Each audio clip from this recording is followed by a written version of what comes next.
আমার নবীকে সুসংবাদ। আপনারা জানেন সারা বিশ্ব কয়টা জিনিসের দুশ্মন। একটা দুশ্মন হলো কোরআনের। সবারই মনের মধ্যে রাগ যে কোরআন ছাড়ো, কোরআনকে বরবাদ করে দাও। কিন্তু কোরআন কোন ব্যক্তিগত কোন মানুষের কিতাব নয়, কোরআন সমস্ত মানুষের কল্যাণের জন্য। হুদাল লিল মুত্তাকিন, মুত্তাকিনদের হেদায়েতের জন্য। জালিকাল কিতাবু লা রাইবা ফিহি, বিন্দু মাত্র সন্দেহের কোনো অবকাশ নেই এই কিতাবের মধ্যে। হুদাল লিল মুত্তাকিন, আর এটা হলো মুত্তাকিনদের জন্য হেদায়েতের হুদা। যে কোরআন মেনে নেবে, কোরআন তার সুপথ দেখাবে। যে কোরআন ছেড়ে দেবে, সে ভালো পথ থেকে স্লিপ কেটে পড়বে। কোরআন সারা পৃথিবীর মানবের জন্য কোরআন ডিক্লার দিয়ে দিয়েছেন, কোরআন জানিয়ে দিয়েছেন, ফামান তাবিআ হুদায়া ফালা খাউফুন আলাইহিম ওয়ালা হুম ইয়াহজানুন। কোরআন বলে আমার তাবে হয়ে যাও, আমার ইত্তেবা করো, কোনো ভয় না। বিশ্বের মহানবী বিশ্ব রাসূল মক্কা থেকে যখন মদিনায় হিজরত করলেন, আপনারা জানেন কাফেররা বাধ্য করেছিল নবীকে যেতে। নানা রকম অত্যাচার নবীর উপর করেছিলেন। যে সময় নবী মক্কায় জন্ম নিলেন, আপনারা জানেন মক্কায় অনাচারে ভরা। তাদের জঘন্য পাপ ছিল এই, কোন মানুষের মেয়েদের যদি বিটি ছেলে হতো, মেয়ে ছেলে হতো, জিন্দা মেয়েটাকে কবর দিয়ে দিত। দ্বিতীয় পদ্ধতি ছিল, কোন মেয়ে ছেলে যখন গর্ভবতী বাচ্চা দেবে, কাবা শরীফের বাম দিকে দেখবেন মেসেহলা বলে একটা বাজার আছে। সেই বাজারের সামনে দেখবেন একটা খোলা মাঠ আছে ৩-৪ বিঘে। কোন মেয়ে যখন গর্ভবতী বাচ্চা প্রসবের যন্ত্রণা উঠত, তার গার্জেনরা গিয়ে গ্রামে বলতো, আয় আয় আমার বৌমার বাচ্চা হবে, দেখবি আয়। গ্রামের যুবক ডাল মডাল নামে ছেলেরা চতুর্দিকে ঘিরে যেত। মেয়েটা তাদের মধ্যখানে প্রসবের যন্ত্রণায় ছটফট করত। যদি তকদির ভালো হতো, মেয়েটার পেট দিয়ে যদি কোনো বেটা ছেলে জন্মগ্রহণ করত, তাহলে মেয়েটাকে কানের দুল, নাকের ফুল, সোনা দানা দিয়ে ছুঁড়ে ছুঁড়ে মারত, মেয়েটাকে পুরস্কৃত করত। আর যদি মেয়েটার পেট দিয়ে বাচ্চা হতো, চতুর্দিক থেকে পাথরের বৃষ্টি বর্ষণ করত। ওই নবজাতকের জননীর ওপরে যদি তার মেয়ে ছেলে হতো, আর একটা কথা ছিল, দুটো জঙ্গলি উট ধরে আনা হতো।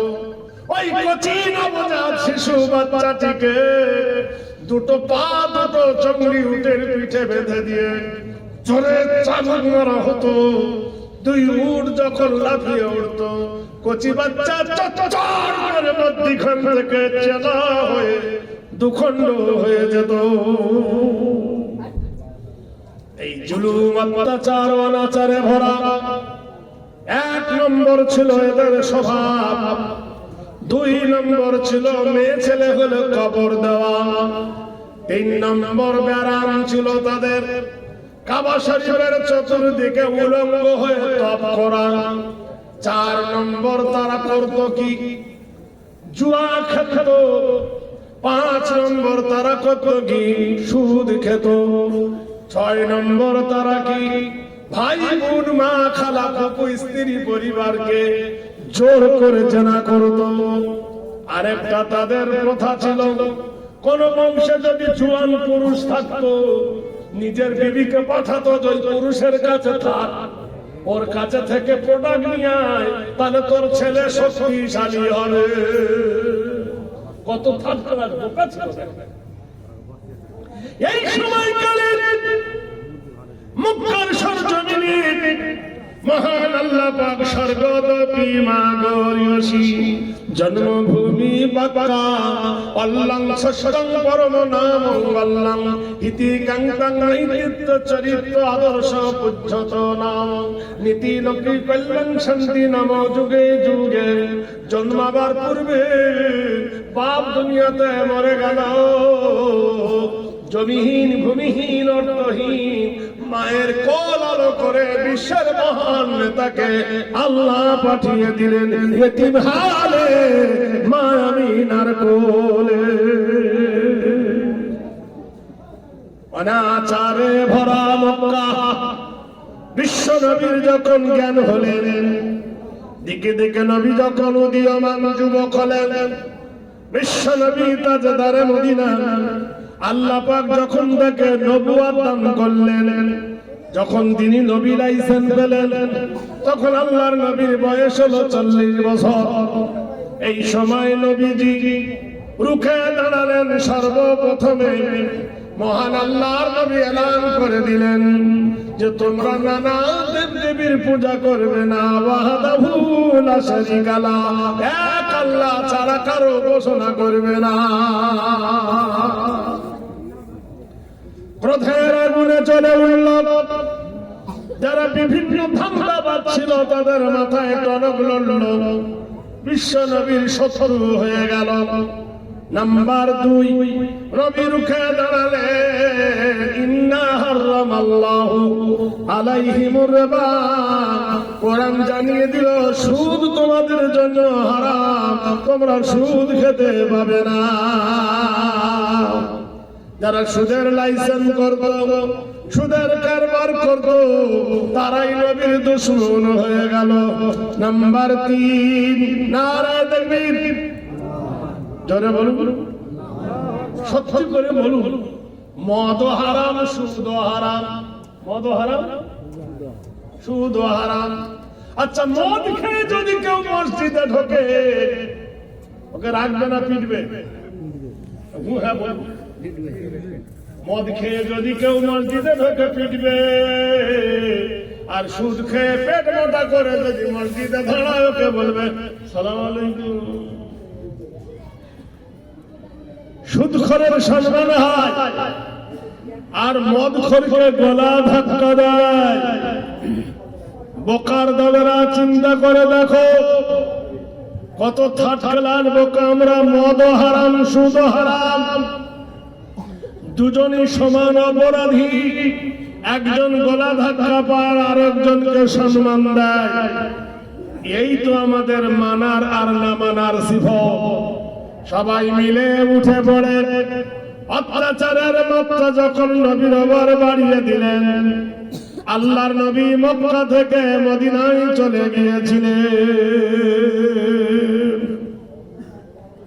যে সময় নবী মক্কা থেকে মদিনায় গেলেন, তার 1 মাস পরে একজন যুবক নিজের লুঙ্গিটা ভালো করে ছেঁটে নিয়েছে, উলঙ্গ একটা তরবারি নিয়ে আল্লাহর নবীর সামনে গিয়ে বলছে, ও মুহাম্মদ ইবনে আব্দুল্লাহ, হে আব্দুল্লাহর বেটা মুহাম্মদ, বলুন সাল্লাল্লাহু আলাইহি সাল্লাম, তুমি বলো আমার অপরাধ কি মাফ হবে? আল্লাহ রাসূল বললেন, তুমি কি করেছো বলো। যুবক বললেন, হে নবী, মাফ কি করে হবে? কোরআন জানিয়ে দিল, ইন্নাল্লাযীনা ফাতানুল মুমিনিনা ওয়াল মুমিনাতি সুম্মা লাম ইয়াতুবু ফালাহুম আযাবু জাহান্নাম ওয়া লাহুম আযাবুল হারিক। ইন্নাল্লাযীনা আমানু ওয়া আমিলুস সালিহাতি লাহুম জান্নাতুন তাজরি মিন তাহতিহাল আনহার যালিকাল ফাওজুল কাবীর। কোরআন জানিয়ে দিলেন, মানুষের বাহ্যিক দেখো না, মানুষের বাহির দেখো না, অন্তরটা দেখো। যারা খালেস নিয়েতে, প্রেম নিয়ে, যারা তাকওয়া নিয়ে, বিশ্বাস নিয়ে, আল্লাহর প্রতি যারা ভরসা করে, পাপ থেকে যখন তারা ফিরে আসে, আল্লাহ পাক রব্বুল আলামিনের কাছে যখন তওবা করেন, আল্লাহ ক্ষমাকারী, তাদেরকে তওবা কবুল করে নিয়ে পবিত্র বানায়। আর যারা পাপ করার পরে তওবা করে না, তাদেরকে একদল ব্যক্তিকে জাহান্নামে দেওয়া হবে। আর যারা পাপ করার পরে তওবা করে ভালো করে ফিরে আসে, তাদেরকে জান্নাত দেওয়া হবে। নারায়ে তাকবীর। দুটো দল, একদল অন্যায় করে ক্ষমা চায়, আর একদল অন্যায় করে ক্ষমা চায় না। যুবকটা বললেন, হে নবী, আমি আমার মাকে হত্যা করেছি। কি করেছ? বলে, আমার গর্ভধারী মাকে আমি হত্যা করেছি। হে নবী, আমার প্রিয়তম ভালোবাসাকে হত্যা করেছি। নবী বললে, তুমি মার্ডার করো আর যাই করো,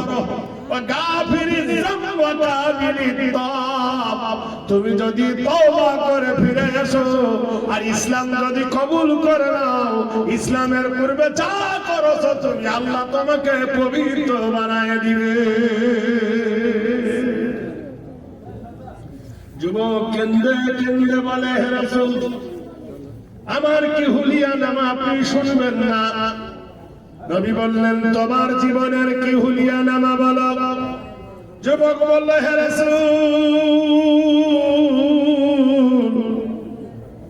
আমি আপনার কাছে আসতাম না, আমি আপনার কাছে কখনো জানতাম না। হে নবী, আমার এই অপরাধ কি মাফ হবে? নবী বললেন, ওয়া গাফিরিজ যাম ওয়া কাবিলিত তাওব, তুমি যদি তওবা করে না, আল্লাহ তোমাকে মাফ করে দেবে। তো অপরাধটা কি করেছো শুনি? যুবক বলেন, হে রাসূল, একজনকে ভালোবেসেছিলাম, একটা মেয়ের সাথে প্রেম করেছিলাম, আই লাভ ইউ। কি বলেছিলাম? আমি তোমাকে ভালোবাসি। আত পাগলার বেটা, ফুল ফাঁকা কথা কার ভালোবাসা করে বলে জানে না। ভালোবাসতে গেলে, নিতে গেলে দিতে হয়। সকল জনের সঙ্গে সকলের ভালোবাসা জন্মায় না। প্রেমের মহতে মজে নিজে মন, প্রেমের মহতে। শোনার ইচ্ছা আছে? একটু আগিয়ে বসুন না, অত দূর থেকে দেখতে পাচ্ছি না, একটু আগিয়ে বসুন। এবার একটু আগিয়ে আসেন। বন্ধুরা, একটু ডাক্তার চাকিয়ে আসুন না, আল্লাহ জান্নাতের উপর আগিয়ে দেবে। সামনে আসেন, সামনে সামনে। একটা বুড়া মানুষ আসুন, একটু গল্প করি। কি আশ্চর্য! আদর করে